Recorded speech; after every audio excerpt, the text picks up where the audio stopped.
우리가 보면 ETF나 또는 S&P 500이라는 얘기는 굉장히 많이 듣잖아요. 신문에서도 보고 누군가도 얘기하면. 근데 이런 얘기들이 되게 많아요. ETF가 뭐야? 이렇게 얘기하면, 야, 그거는 상장지수 펀드잖아. 이러고 설명을 끝낸다라는 거예요. 또는 이 상장지수 펀드가 뭐야? 이거 뭐 익스체인지 뭐 트레이드 펀드잖아. 이렇게 얘기하면 아하라고 얘기는 하지만 실제로 이 ETF가 뭔지 S&P 500이 뭔지에 대해서는 이해가 안 되는 거. 이런 상황들이 되게 많이 벌어져요. 유튜브에서도 그렇고 다른 사람들 좀 아는 사람한테 물어보면 이렇게 말을 하고 끝내는 경우가 되게 많지만 상대방은 하나도 궁금증이 해결이 되지 않더라. 실제로 너무나 많은 이야기를 듣고 너무나 많은 기사들을 보지만 실제 아는 내용들은 늘 똑같더라. 뭐 이런 거죠. 그래서 오늘은 조금 기본적인 거에서부터 ETF가 뭔지, S&P 500이 뭔지 이런 부분에 대해서 좀 더 아주 쉬운 것부터 조금 중급 정도까지 좀 알아보도록 하겠습니다. 신문에 보면 ETF나 뭐 S&P 500에 대한 기사들은 아주 쉽게 찾아볼 수 있죠. 이거 보면 미래에셋, 미국 S&P ETF 순자산 10조라고 하는데, 그러니까 미래에셋에서 운영하고 있는 S&P 500 ETF의 순자산이 거기 운용 자금이 한 10조 정도를 넘었다라고 하는 거예요. 우리나라에서는 뭐 S&P 500 ETF를 다루고 있는 운용사들이 여러 가지가 있는데 그 중에서 미래에셋의 순자산이 10조가 넘었고 지금 ETF S&P 500 ETF는 미래에셋이 제일 자금이 되게 많은 거죠. 많이 모여 있다라는 얘기죠. 그럼 여기서 우리가 ETF든 아니면 S&P든 그 내용들을 좀 이해하려면 기본적인 단어들에 대해서 이해를 해야 돼요.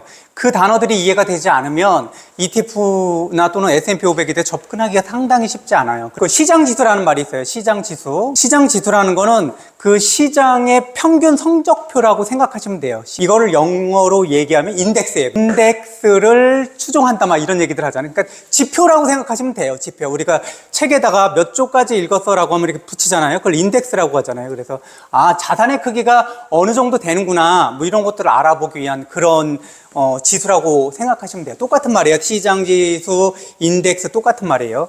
그럼 인덱스 펀드라는 얘기를 들었잖아요. ETF가 인덱스 펀드라는 얘기들을 많이 하는데 인덱스 펀드는 그러니까 지수를 따르는 펀드라고 생각하시면 돼요. 우리가 알고 있는 대표적인 지수 우리나라 뭐가 있죠? 코스피 지수. 그렇죠? 코스닥 지수. 미국에서 대표적인 지수 같은 거는 우리가 조금 전에 얘기했던 S&P 500 지수 같은 것들도 대표적인 미국 주식의 지수잖아요. 그렇죠? 펀드라는 말은 무슨 말이냐면 우리는 증권사를 통해서 어떤 특정 회사의 주식을 산다. 이런 것들은 개인이 사는 거잖아요. 그 중개가 가능하도록 증권사에서 도와주는 거잖아요. 근데 이 펀드라는 건 뭐냐면 증권사에서 하는 게 아니라 운용사라고 하죠. 증권사와 운용사는 하는 일이 되게 달라요. 그러니까 운용사는 어떤 거냐면 야, 내가 투자해 줄 테니까 너희들 나한테 자금을 빌려줘봐. 그러면 내가 투자를 해줄게. 이게 운용사에서 하는 거예요. 증권사는 나는 삼성전자 주식을 살 거야. 그럼 내가 어떻게 살 수 있지? 요거 중개들을 쉽게 해주는 게 증권사고 완전히 다른 거죠. 그러니까 펀드나 이런 것들은 어디서 운용사에서 다른 운용사, 삼성 운용사 뭐 이런 식으로 펀드는 돈을 모아서 대신 투자해 주는 구조예요. 근데 증권사는 내가 사고 싶은 주식을 내가 사는, 직접 투자하는 그런 방식인 거죠. ETF 및 S&P 500은 뭐예요? 이쪽이겠죠. 돈을 모아서 대신 투자하는 구조 쪽, 운용사 쪽에서 다루겠구나라는 것들을 좀 이해하시면 될 것 같아요. 어떻게 진행이 되느냐. 첫 번째는 지수를 추출해요. 지수라는 것들은 아까 대표적인 것들, 이런 시장지수, 뭐 이런 거, 인덱스 같은 말이라고 그랬죠. 이런 것들을 뽑아내야 되는데 이 뽑아내는 것의 기준은 어떤 특정한 연도의 기준을 잡아야 되겠죠. 그게 1980년도에 우리나라는 1980년대 시가총액을 다 잡았어요. 근데 시가총액이 1억이었어요. 우리나라 시가총액이 코스피 시가총액 1억이었는데 지금 시가총액을 다 더해봤더니 코스피 시가총액을 다 더했더니 10억이에요.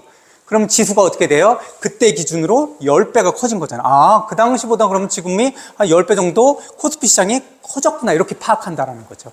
기준이 있어야 되는 거. 코스피면은 실제로 대표 기업이 아니라 코스피에 상장되어 있는 모든 회사가 다 시가총액이 계산된다라는 거. 이 대표 기업이라는 건 뭐냐면 이런 것들 있잖아요. IT 기업만 나는 다룰 거야 라는 ETF가 있잖아요. 그럼 그 IT 기업의 대표 기업들 이렇게 뽑는 것들 기준이 또 따로 나름대로 있겠죠. 그리고 시가총액을 기준으로 한다라는 거, 요것들을 기억을 해두시면 되고, 그리고 기준 시점 대비, 코스피 아까 얘기했죠? 기준 시점이 1980년이라는 거예요. 지금 2025년에 코스피가 지금 보면은 우리 나와 있는 게 3,600이니 3,500이니 이런 게 나와 있잖아요. 1980년도에는 100이라는 거예요. 그거에 비해서 지금 2025년에 3,600, 3,500이라는 거죠. 그 기준에서 봤을 때. 그럼 몇 배 정도 오른 거예요? 한 35배. 그렇죠? 그렇게 계산한다라는 거죠. 좀 더 자세히 보면 코스피 지수는 1980년도를 100포인트라고 간주하는 거예요. 지금 얼마라고요? 3,500, 3,600이죠. 그렇죠? 그 정도를 이렇게 비교할 수 있는 거. 기준 연도가 반드시 있다.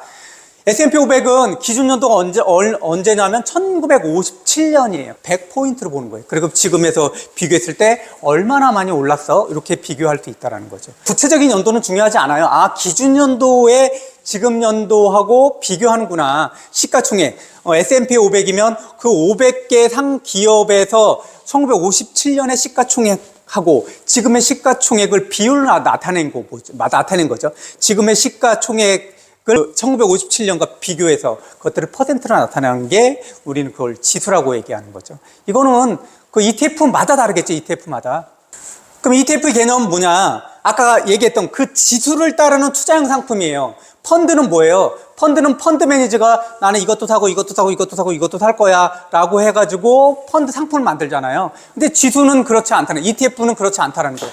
코스피를 추정하는 ETF다. 코스피 200이면 코스피 200개를 그냥 지수별로 그대로 그 지수가 나타내는 그대로 구입하게 된다는 거죠. 그러니까 펀드 매니저가 개입하는 게 없는 거예요. 코스피 200이면 코스피에서 실제로 제일 많이 차지하는 게 뭐예요? 삼성전자잖아요. 그죠? 그럼 삼성전자가 제일 많이 차지하는 비율만큼 그렇게 사는 거예요. 그 다음 200개 중에서 코스피 전체다. 그럼 코스피 전체에서 비율대로 사는 거죠. 그건 누가 개입하는 게 아니에요. 자동적으로 그렇게 되는 거죠. 그 지수를 따른 투자형 상품이라는 거, 그리고 여러 종목의 포트폴리오를 내가 사는 그런 효과가 있다라는 거잖아요. S&P 500 같은 경우도 실제로 상위 대형주 중심으로서 하지만, 상위 500개를 하지만, 그 상위 500개라는 게 IT가 1위부터 500개까지 다 차지했다. 그럼 IT에서 1위부터 500개까지가 아니라 산업군별로 그것들 조정하는 그런 방법들이 있다라는 거죠. 그래서 여러 종목의 포트폴리오가 자동적으로 되더라. 그리고 이거는 주식시장에 상장된다라는 거예요. 주식시장에. 펀드는 주식시장에 상장 안 되잖아요. 그렇죠? 개별 주식처럼 팔린다. 개별 주식처럼 사고 팔 수 있다라는 거죠. 장점은 뭐냐? 효율적으로 분산 투자가 가능하다라는 거예요. 어떤 거냐면 실제로 우리나라에서 지금 삼성전자 가격이 되게 많이 올라가면 실제 우리가 코스피 전체를 사는 그 ETF를 산 삼성전자를 내가 생각하지 않아도, 펀드 매니저가 생각하지 않아도 자동적으로 더 많이 구입하게 되는 그런 효과가 있다는 거죠. 아, 그러면 그 당시에 제일 시가총액이 높은 것들이 많이 남기겠구나, 이렇게 생각하시면 된다는 거죠. 그래, 효율적인 분산 투자 구조라는 거고, 낮은 운영 보수라는 건 뭐냐면 펀드 매니저가 개입할 수 있는 게 아니잖아요. 그냥 지수 그대로 나와 있는 그대로 자동적으로 매수하게 되는 거니까 운용 보수가 많지 않다라는, 필요 없다라는 거죠. 이 관점을 가지고 이 ETF를 맨 처음에 만든 사람들, 인덱스 펀드를 만든 사람, 조금 이따 얘기하겠지만 존 보글이라는 사람이 여기에 되게 집중했다라는 거예요. 아, 펀드라는 것들은 펀드 매니저가 운영하는 운영 수수료도 있고, 그리고 어느 정도 기준 이상으로 성과를 내면 성과 보수라는 게 있어요. 근데 그게 계속해서 되면, 장기적으로 가져가게 되면 제일 중요한 게 운영 보수라든지 아니면 비용인데, 이 비용 자체가 실제 ETF하고 펀드는 너무 많이 차이 나더라. 그래서 오래오래 가지고 가면 갈수록 펀드는 되게 불리하고 ETF 쪽은 그래도 유리하더라. 뭐 이런 관점으로 접근하는 거죠. 낮은 운영 보수 체계라는 거. 그리고 실시간 매매 가능하다라는 거는, 펀드는 오늘 신청했어요. 그럼 내일 구입하게 되는 거잖아요. 하루밖에 안 되는, 하루에 한 번. 근데 ETF는 어디에 상장돼 있다고 그랬어요? ETF는 어디에 사고 팔 수 있다고 그랬어요? 증권처럼, 주식처럼 사고 팔 수 있다고 했으니까는 그냥 우리가 주식을 사고 팔듯이 실시간으로 거래가 된다는 거죠.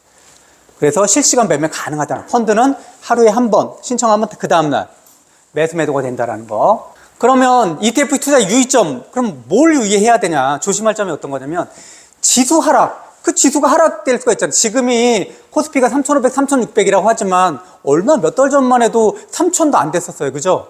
2,500 조금 넘고 막 그랬잖아요. 2,500 조금 넘었다는 거, 지금 상태로 2,500을 다시 간다 그러면은 코스피 ETF를 투자했던 그 사람들은 어떻게 돼요?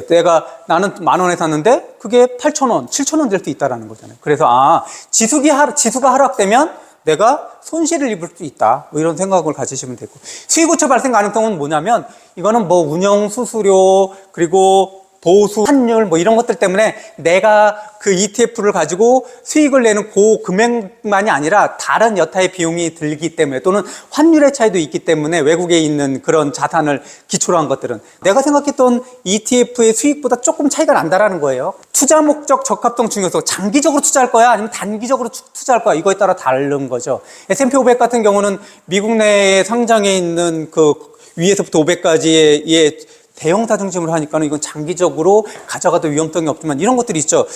IT 같은 기술주, 특히 기술주만 다 모아뒀어요. 기술주 같은 경우는 어때요? 등락이 클 수가 있잖아요.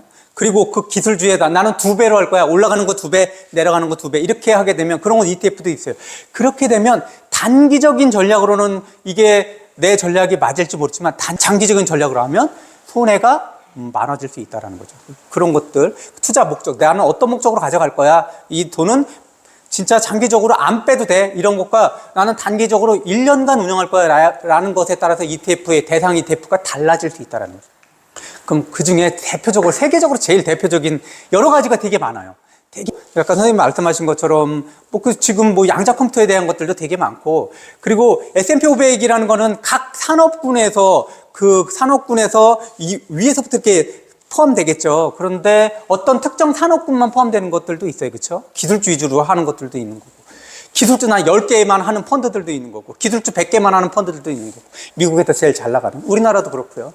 그리고 배당을 제일 많이 주는 ETF들 이런 것들도 있고 배당만 주는 게 제일 많이 주는 게 아니라 배당 성장률이라는 것도 있어요. 배당이 요번에 1%인데 그 다음에는 1.2, 그 다음에 1.5, 요 퍼센트, 배당이 늘어나는 퍼센트 이런 것들을 배당 성장률이라고 그러거든요. 배당 성장률이 높아지는 그런 것들만 모아둔 ETF도 있다라는 거죠. 근데 S&P 500 개념 봅시다. 그러면 S&P 500은 미국을 대표하는 500개 기업으로 포함되어 있는 그런 상장 지수를 추종하고 있는 ETF라고 생각하면 돼요. 그런 지수를 자동 추종이에요. 자동 추종. 그럼 이런 생각을 하면 되겠죠. 500등이었는데 그 회사의 실적이 떨어져서 501등이 되면 어떻게 돼요? 걔는 S&P 500에서 빠지고 다시 500등 바깥에 있어서 들어왔던 걔가 들어간다. 그럼 어떤 거예요? 결국은 S&P 500에 있는 그 S&P 500 ETF라는 거는 망하는 구조인가요? 망하지 않는 구조인가요? 삼성전자는 망하는 구조인가요? 망하지 않는 구조인가요? 망할 수 있잖아요. 그렇죠? 엔비디아가 지금 시총 세계 1위라고 하지만 망할 수 있는 구조잖아요. 그렇잖아요? 엔비디아가 또는 그쪽 미국에 있는 시총 10위 안에 있는 것들이 10년 전, 20년 전에는 없었던 기업들도 되게 많아요. 그 말은 무슨 말이냐면 10년 후, 20년 후면 없어질 수도 있다는 얘기예요. 삼성전자도 그렇고 미국에 있는 1등 주식도 없어질 수 있다는 거죠. 그 가능성. 근데 S&P 500이라는 게 없어져. 나 투자했는데 S&P 500에 내가 100만 원치 샀어. 근데 영원이 됐어. 팔지도 않았는데 가능해요? 그러면 거기에 포함되는 500개 기업이 순간적으로 일시에 다 망했다라는 거죠. 그게 가능하지 않잖아요. 그게 가능하다면 뭐예요? 세계 전쟁이 일어나가지고 모든 기업이 다 망한 거잖아요. 그때는 금이고 모두 다 필요 없는 거죠. 그 당시는. 그러면 일반적으로 S&P 500이라는 구조, 이런 것들은 망하는 개별 회사보다도 망하는 구조가 아니다라는 것들은 생각을 가지고 계셔야 된다는 거죠. 그리고 시작 전체의 흐름을 기준으로, 이것도 그렇죠. 산업군별로 이렇게 뽑는다 그랬잖아요. 그리고 500개 기업이면은 세계적으로 거의 미국에 있는 500개 기업은 세계적으로 봐도 거의 순위에 올라가 있는 기업들이잖아요. 그러면 시장 전체 흐름이 지금 뭐가 좋아, 지금 뭐가 좋아, 경기가 좋아, 안 좋아, 이런 것들도 다 알 수 있다라는 거죠.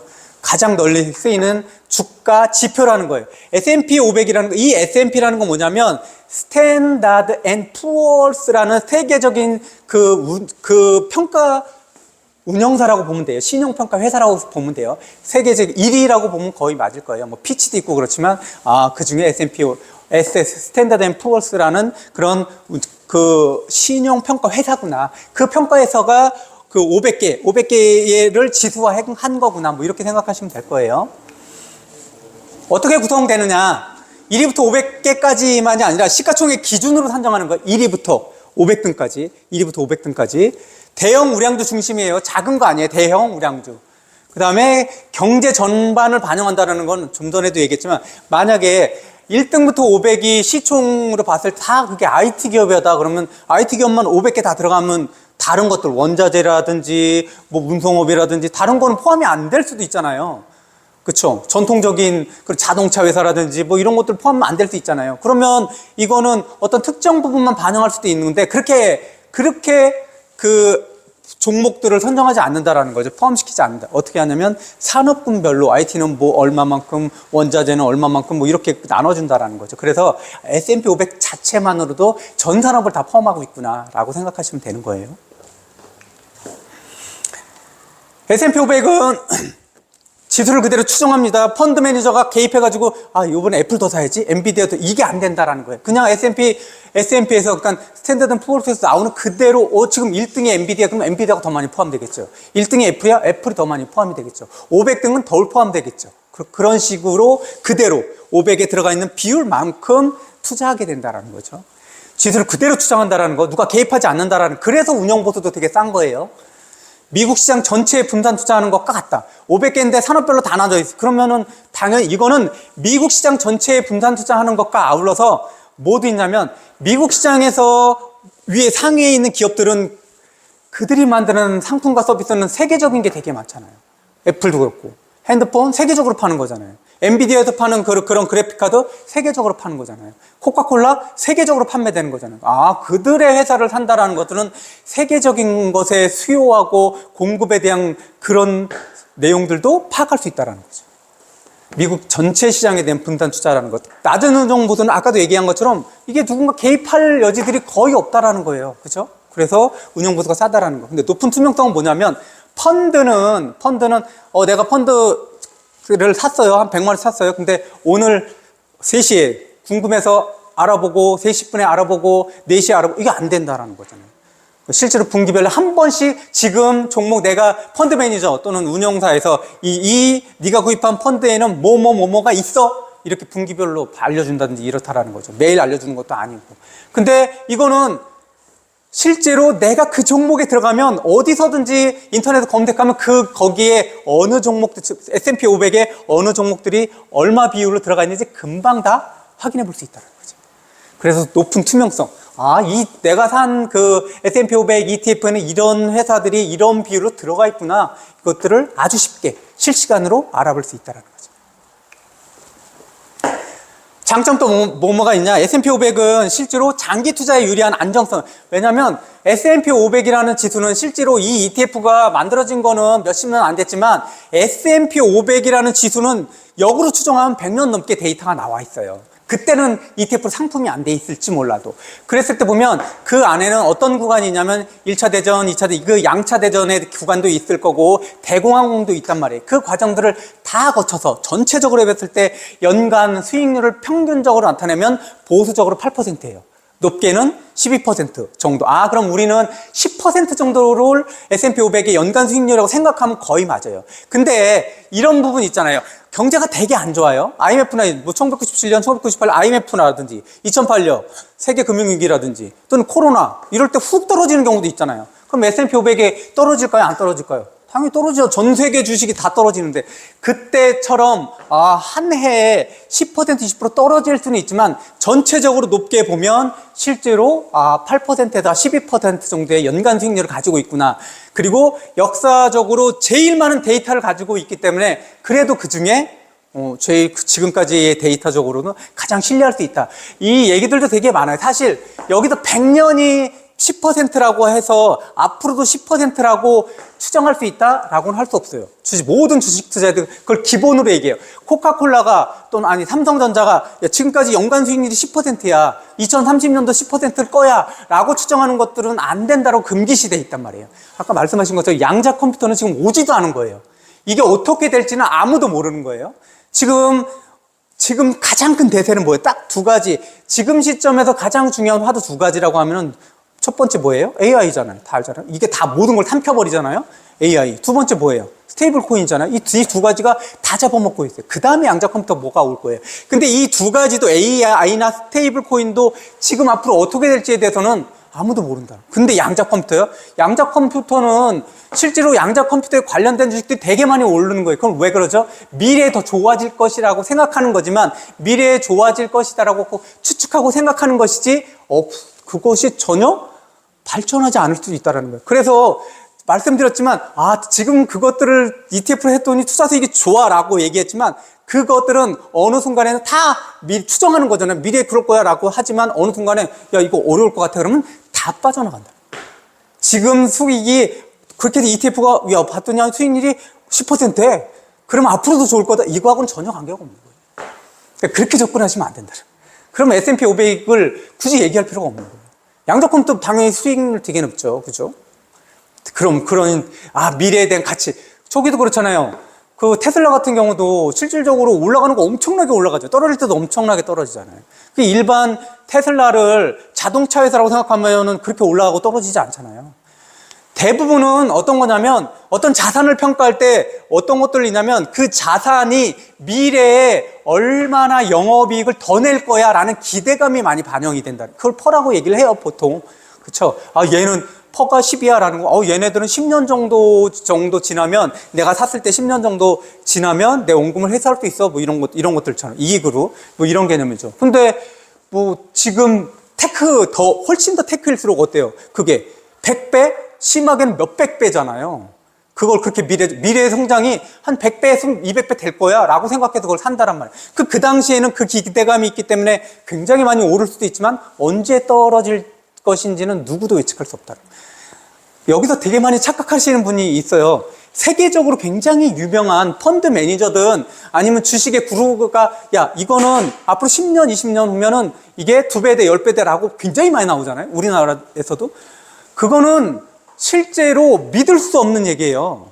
그 얘기들을 누구라고 하더라도 그래요. 누구라도. 그래서 워런 버핏 그런 얘기 안 하잖아요. 절대 안 하잖아요. 그런 얘기들. 그런 얘기하는 워런 버핏이 왜 그 얘기를 안 하냐면 그것은 맞출 수 없기 때문에 그런 얘기들을 안 하는 거예요. 우리나라 사람들 되게 많이 얘기하잖아요. 이거 사두십시오. 뭐 2035년에는 10배 옵니다. 20배 오릅니다. 이런 것들은 그냥 말인 거예요. 거기에 현혹되면 안 돼. 그 사람이 어떤 타이틀을 가지고 있어도 소용없어요. 그 사람이 1억에서 100억을 벌었다. 그거 아무것도 소용이 없어요. 그 사람이 1억에서 100억을 주식으로 벌었기 때문에 그 사람 말이 100% 이런 거 없어요. 그냥 그 사람이 1억에서 100억을 번 거는 운때가 맞아서 1억에서 100억을 번 거예요. 그래서 운때가 맞아서 1억에서 100억을 번 그 사람이 앞으로 이 주식은 실제로 10배, 20배 갑니다. 그 말은 완전히 별개의 것들이에요. 그렇게 그 부분을 좀 분리해서 생각하시라라는 거죠. 그리고 이거 실시간 매매 가능하고 글로벌 자산 분산 효과가 있다고 그랬죠. 아까도 얘기했지만 애플이 미국에 있는 회사고 미국 회사라고 하지만 전 세계적으로 판매하고 있는 거잖아요. 다른 것들도 다 그렇고 코카콜라도 그렇고 그래서 글로벌 자산 분산 효과가 있다라는 거. 이거 아까 했던 거죠. 이것들 환율 변동에 따른 수익 차이가 있을 때 이런 게 있어요. 환율 변동에 대한 수익 차이가 있다라는 건 뭐냐면 미국에서 S&P 500을 미국 ETF로 샀어요. 뭐 스파이라든지 이런 걸 샀어. 근데 걔네들을 우리 거로 가지고 올라 그러면 살 때도 한국 돈을 달러로 바꿔야 되잖아요. 그쵸? 그러면은 어떻게 돼요? 달러로 바꿀 때 환율을 적용하잖아요. 그럼 불리하잖아요. 지금 1420원 막 하면. 근데 거기 서서 수익이 났었어요. 그걸 한국 돈으로 가져올 때는 역으로 수익이 나는 거죠. 환차가 있으니까. 그런 것들 때문에 환율 변동에 따른 수익 차이가 있을 수 있다는 거예요. 투자 목적 적합성 확인 필요성 이런 것들 장기적으로 할 건지 단기적으로 할 건지 그리고 어떤 방향으로 내가 봤을 때 뭐 앞으로 빛날 섹터를 중심으로 할 건지 그러면 크게 변하지 않지만 나는 그래도 배당 성장률이 높은 그런 것들을 한다든지 나는 ETF 전체를 고배당주로 할 거야 라는 것들을 고배당주로 한다든지 우리나라 뭐 아리랑 고배당주 같은 경우는 5% 6%를 기본적으로 배당 주는 그런 회사를 중심으로 이렇게 묶어둔 것들도 있잖아요. 미국에도 그런 게 되게 많고 미국이 그 ETF가 훨씬 더 많죠. 섹터별로 되게 많고 그러니까 그런 것들 뭐 캘리포니아 같은 경우 반도체 관련된 그런 회사들의 주식들을 묶어둔 그 상장지들 그런 것들의 지수를 묶어둔 뭐 캘리포니아가 아니라 필라델피아 반도체 뭐 이런 ETF들 되게 많고 S&P 500 투자 상품으로는 우리나라도 있고 미국도 있어요. 왜냐하면 전 세계적으로 S&P 500 ETF가 가장 유명해요. 그래서 전 세계적으로 ETF 중에 ETF 자금을 다 합치면 S&P 500 ETF를 따라갈 수가 없어요. 전 세계적으로. 그만큼 사람들이 이것도 생각하고 저것도 생각하고 그럴 거 아니에요? 안정성, 그 다음에 투자 수익률, 그런 것들 다 감안했을 때 세계적으로 ETF 중에서는 S&P 500을 제일 많이 투자를 하더라. 그 뭐 이게 투자 수익률이 제일 높으냐. 저도 몇 년 전에 이렇게 묻어놓은 게 있는데, 아예 그 연금저축이나 이렇게 묻어둔 게 있는데, 실제로 투자 수익률은 어떤 게 제일 높았냐면은 S&P 500보다 그 필라델피아 반도체가 더 높았고, 그리고 그거보다 뭐 나스닥 100, 뭐 이런 것들 왜 기술주 중심으로 나스닥 10, 뭐 이런 거 더 많이 오르잖아요. 그럼 그걸로 다 바꾸죠. 그쵸? 그 실제로 그렇게 했을 때 제가 3년간 봤더니 제 거 연금저축에 봤을 때 얼마 전에 확인한 것들은 연금저축의 수익률이 120% 정도 된 거예요. 한 3년 만에. 그러면 착 보면 그렇게 봤을 때 S&P 500은 투자 수익률이 한 20%예요. 한 3년간 30%. 캘리포니아 지금 딱 그렇진 않아요. 필라델피아 반도체 같은 경우는 40% 50% 됐다고 쳐요. 그리고 나스닥 100 또는 나스닥 뭐 30 뭐 이런 것들은 뭐 50% 됐다고 쳐요. 3년간 맞는데 이게 나스닥 30, 나스닥 50 이게 더 많이 올랐네? 그럼 나스닥 50을 다 바꿔요? 똑같은 질문을 하신 거예요. 그렇게 해서 수익률이 좀 적은 것들은 실제로 안정성으로 가지고 있다는 거죠. 그 선택은 본인들이 하시는 거지만, 아파트가 강남 중심으로 굉장히 많이 올랐잖아요. 전체적으로 봤을 때 강남이 빠르게 오르고 많이 오르잖아요. 그러면 하락기 때는 어떤 지역의 아파트가 제일 많이 떨어질까요? 강남 아파트가 제일 많이 떨어져요. 이거는 모든 자산들은 다 똑같아요. 그래서 우리나라 봤을 때 S&P 500을 다루는 그런 운영사들 순위별이에요. 1위, 2위, 3위라는 거예요. 회사가 1위, 3위가 아니라 S&P 500에 대한 자금, 그것만으로 봤을 때는 타이거 하면 미래에셋 운영사에서 하고 있는 S&P 500 상품이구나, 이렇게 생각하시면 돼요. 미래에셋. 근데 미래에셋 증권하고는 다른 거예요. 미래에셋이라는 주식회사에 보면 미래에셋 자산운용 주식회사라는 자산운용사도 있고 미래에셋 증권사라는 게 있어요. 분리되어 있는 거잖아요. 그럼 증권사라는 건 뭐라 그랬어요? 사람들이 주식을 사고 파는데 도움을 주는 거라고 그랬죠. 운용사라는 건 뭐예요? 돈 좀 나 좀 줘봐, 내가 대신 투자해 줄게. 이게 운용사에서 하는 일이란 말이에요. 완전히 달라요. 미래에셋이라는 그 하나의 회사 안에 들어가 있는 거지만, 그래서 ETF는 펀드하고 마찬가지로 미래에셋 자산운용사에서 하고 있는 거예요. 근데 이게 주식처럼 그렇게 거래가 된다는 거예요. 좀 특이하죠. 두 번째는 이게, 그래서 아까도 신문에 봤죠. 10조 원 규모래요. 10조 원 규모. 지금 현재 10월달 기준으로 되게 많은 거죠. 코덱스 했다 그러면 이건 어디냐면 삼성 자산운용사에서 하고 있는 S&P 500 ETF라고 생각하시면 돼요. 타이거는 미래에셋이구나. 코덱스가 붙으면 삼성자산운용사에서 하고 있는 ETF구나, 이렇게 생각하시면 돼요. 코덱스 S&P 500이라는 거죠. 여기서는 이게 좀 데이터가 좀 다른데 5, 6조 정도 된다고 그래요. 10조, 5, 6조 정도 자산운용 기금이. 킨덱스 같은 경우는 이거는 한국투자운용사에서 하는구나. 한국투자운용사. 여기가 데이터가 정확하게 안 나는데 3조, 4조 이렇게 된다고 해요. 3조. 기억을 해두세요. 타이거 S&P 500 미래에셋에서 하는 거죠. 이게 지금 10조 정도 뚫었다고 하더라고요. 그래서 신문에 아까 나왔죠. 10월달 신문에. 그럼 미국에도, 이거 당연히 미국에 상장되어 있는 그 500개의 회사들을 지수화해가지고 투자하는 상품들인데, 그럼 미국에 당연히 있겠죠. 미국 회사들인데. 이거는 우리나라에서 그 미국에 있는 500개 회사를 추정하고 있는 거예요. 똑같아요. 추정하는 지수가 똑같으니까. 근데 뭐가 좀 차이가 날 수 있어요? 운용사마다 뭐가 있어요?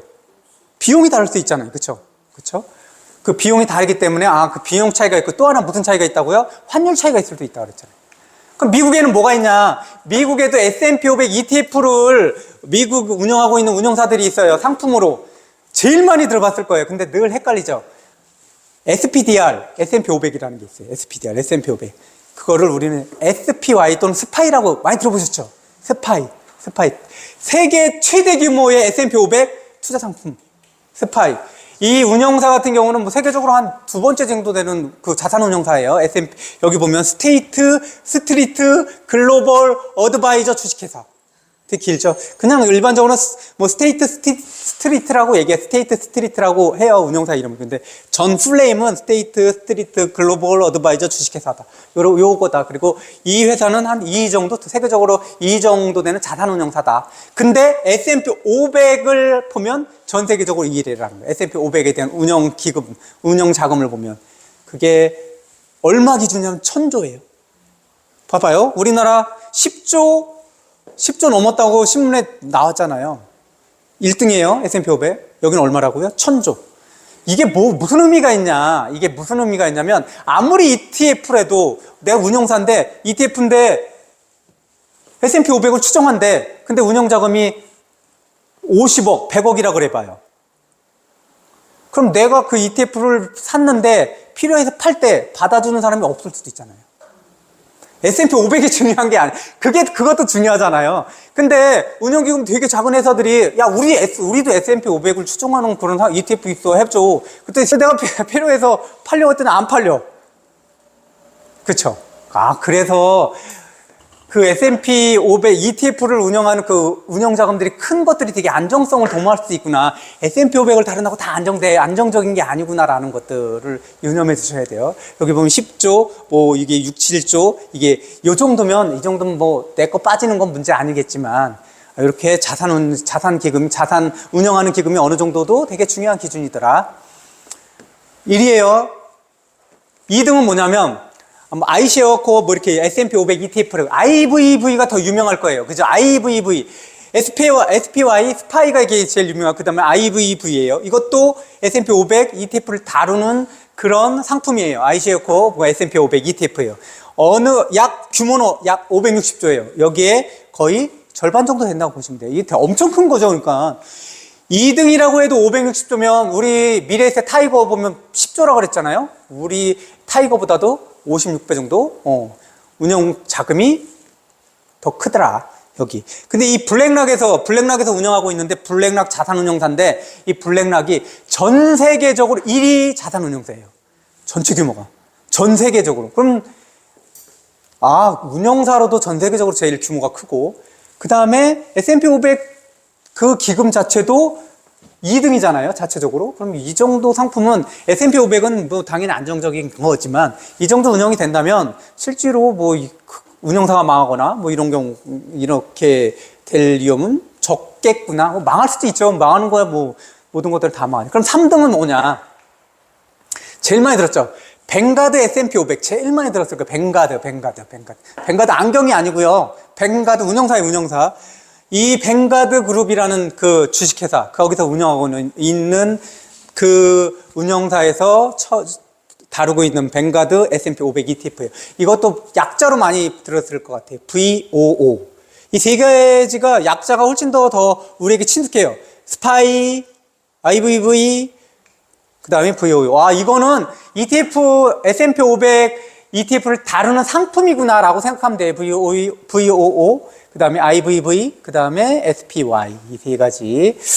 그래, 3천억 불 정도예요. 그러니까 420조. 그리고 규모 자체도 되게 다 커요. 이 세 가지는. 그리고 뱅가드 그룹에서 운영하고 있고요. 그러면 국내 ETF하고 미국 ETF 똑같잖아요. 추정하는 지수가 S&P 500인데 궁금하잖아요. 미국에서도 우리나라 미래에셋 자산운용사에서 타이거, S&P 500 ETF를 만들고, 미국 내에서도 아까 스파이 뭐 이렇게 만드는데 무슨 차이가 있냐? 지수 추정은 똑같아요. 미국에 있는 500개의 대형주 중심의 순위를 매겨서 그대로 그 지수를 추정하는 거는 같지만, 아까도 얘기했지만 비용이 다르잖아요. 비용. 그쵸? 비용이. 실질적으로 비용은 우리나라가 미국보다 많아요.